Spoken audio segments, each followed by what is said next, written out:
ذات ہے. کہتے ہیں حضور کا سایہ نہیں تھا، لیکن یہ سائے کی طرح حضور کے ساتھ ہی رہے، ساری زندگی حضور کے ساتھ گزاری. امن الناس بر مولائے ماں، اقبال کا لہجہ دیکھیے. امن الناس بر مولائے ماں، کلیم اول سینائے ماں، ہستی او کشت ملت راچو ابر، ثانی اسنین و غار و بدر و قبر. ساری زندگی حضور کے ساتھ گزاری. بدر کے بھی ساتھی ہیں، قبر کے بھی ساتھی ہیں، غار کے بھی ساتھی ہیں، اور حد ہو گئی مزار کے بھی ساتھی ہیں.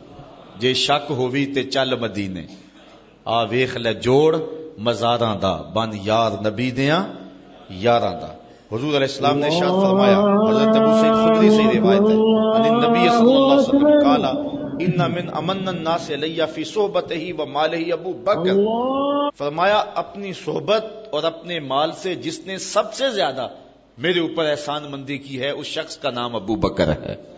بلکہ حضور نے فرمایا کہ جس شخص نے بھی میرے اوپر کوئی احسان کیا ہے، میں اس کے احسان کا بدلہ اس کو دے چکا ہوں، لیکن ایک ابو بکر ہے جس کے احسانات کا بدلہ کل قیامت کے دن اللہ ہی عطا فرمائے گا. یہ صرف حضرت ابو بکر صدیق کی ذات ہے. اور حضور نے خود ان کی عظمت کو اس انداز سے بیان کیا. حضرت جبیر بن مطعم رضی اللہ تعالیٰ عنہ روایت کرتے ہیں، قال اتت النبی صلی اللہ علیہ وسلم امرأة فکلمتہ فی شیء فامرها ان ترجع الیہ. ایک خاتون حضور کی خدمت میں آئی، اس نے حضور سے کسی معاملے میں بات کی تو آقا کریم نے فرمایا چلی جا، پھر واپس آ جانا. قالت یا رسول اللہ ارایت ان جئت ولم اجدک کانہا ترید الموت. اس نے عرض کیا اگر میں پھر کبھی آئی تو آپ نہ ہوئے تو، یعنی اس کا مطلب تھا کہ آپ اگر وصال کر گئے ہوئے تو پھر کیا کروں گی.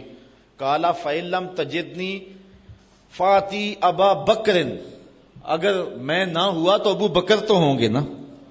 یہ روایت بخاری میں بھی ہے اور مسلم میں بھی ہے. علماء نے کہا کہ یہ حضور ابو بکر صدیق رضی اللہ تعالی عنہ کی خلافت کی طرف واضح اشارہ ہے. حضرت علی المرتضیٰ رضی اللہ تعالی عنہ نے حضرت فاطمہ تو زہرا رضی اللہ تعالی عنہا کی موجودگی میں دوسری شادی نہیں کی تھی، بلکہ کرنا چاہی تو حضور نے منع فرما دیا. ان کے وصال کے بعد حضرت مولا کائنات نے بہت ساری شادیاں فرمائی تھیں. ان میں ایک زوجہ سے ایک بیٹے پیدا ہوئے تھے، محمد بن حنفیہ. یہ حضرت مولا کائنات سیدنا علی المرتضیٰ کے فرزند ہیں. وہ کہتے ہیں کہ ایک دن میں اپنے باپ حضرت علی المرتضیٰ سے پوچھا، قلت لأبی، میں نے اپنے باپ سے کہا، ای الناس خیر بعد النبی صلی اللہ علیہ وسلم، اس امت میں حضور کے بعد سب سے افضل شخص کون سا ہے؟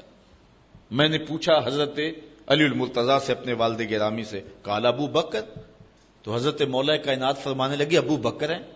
اور کون ہے؟ قلت ثم من، میں نے کہا پھر کون ہے؟ قال عمر.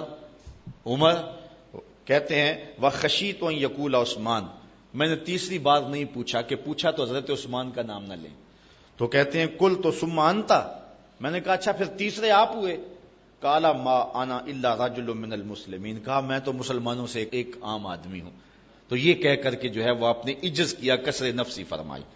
تو حضرت مولا کائنات سیدنا علی المرتضیٰ رضی اللہ تعالی عنہ حضرت ابو بکر صدیق رضی اللہ تعالی عنہ کو سب سے افضل اور سب سے اعلیٰ مانتے تھے، اور انہوں نے اپنے بیٹے کو یہ بات فرمائی. اور حضرت عمر کہتے ہیں قال ابو بکر سیدنا و خیرنا و احبنا الی رسول اللہ صلی اللہ علیہ وسلم.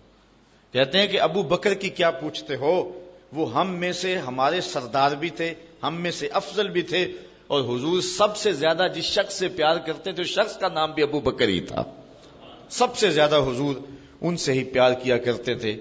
حضرت عائشہ رضی اللہ تعالیٰ عنہ فرماتی ہیں کہ جب حضور علیہ السلام کا آخری وقت آیا تو آقا کریم علیہ السلام نے فرمایا کہ ابو بکر کو حکم دو کہ لوگوں کو نماز پڑھائیں. میں نے عرض کی کہ وہ رقیق القلب ہیں، مصلی پہ جب آپ کو نہیں پائیں گے تو بے چین ہو جائیں گے، کسی اور کے لیے حکم نامہ جاری کرو.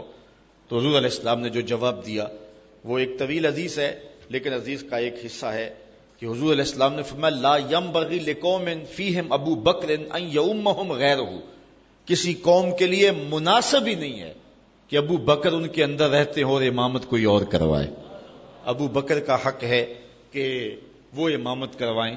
جب حضرت سیدنا صدیق اکبر نے خلافت کے نظام کو سنبھالا تو حضرت علی المرتضیٰ دوڑے ہوئے آئے اور انہوں نے حضرت صدیق اکبر پہ ہاتھ بیعت کی اور یہ بات کہی کہ جس شخص کو حضور نے دین کے لیے پسند کیا، مصلح کے لیے پسند کیا، اس شخص کو ہم اپنی دنیا کے لیے کیوں پسند نہ کریں؟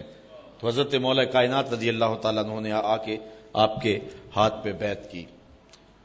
اللہ اکبر۔ حضرت عمر رضی اللہ تعالیٰ عنہ سے ایک روایت سنیے جو حضرت صدیق اکبر کی فضیلت پر مشتمل ہے۔ کہتے امرنا رسول اللہ صلی اللہ علیہ وسلم ان نتصدق ووافق ذلك عندي مالا فقلت اليوم اسبق ابا بکر ان سبقته یوما۔ کہتے حضور نے ایک مرتبہ فنڈ کے لیے ارشاد فرمایا کہ لاؤ راہ خدا میں پیش کرو، تو میرے پاس اتنی خوشحالی تھی کہ اتنی کبھی خوشحالی ہوئی نہیں تھی، تو میں نے کہا اگر ابو بکر سے بڑھ سکتا ہوں تو آج بڑھ سکتا ہوں، آج اللہ کا خاص کرم ہے تو آج میں ابو بکر سے اگر بڑھ سکوں تو آج بڑھ سکتا ہوں۔ فجے تو بنصف مالی، میں گیا اور آدھا مال لے آیا۔ فقال رسول اللہ صلی اللہ علیہ وسلم ما ابقیت لأہلک فقلت مثلہ۔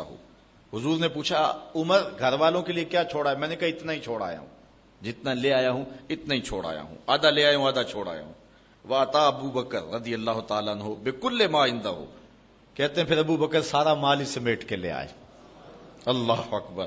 فقال یا ابا بکر ما ابقیت لأہلک۔ حضور نے کہا ابو بکر تم گھر کے لیے کیا چھوڑا ہے؟ تو حضرت ابو بکر رضی اللہ تعالیٰ عنہ نے کہا ابقیت لہم اللہ ورسولہ۔ حضور میرے سامنے بھی آپ ہیں، میرے گھر میں بھی تو آپ ہی ہیں نا۔ وہ اپنے نام لیواؤں کو تنہا چھوڑتے کب ہیں، جہاں ہم دم نہ ہو کوئی وہاں سرکار ہوتے ہیں۔ تو کہا کہ میں اللہ اس کے رسول کی رضا کو گھر چھوڑ آیا ہوں۔ قلت لا اسبقہ الی شیء ابدا۔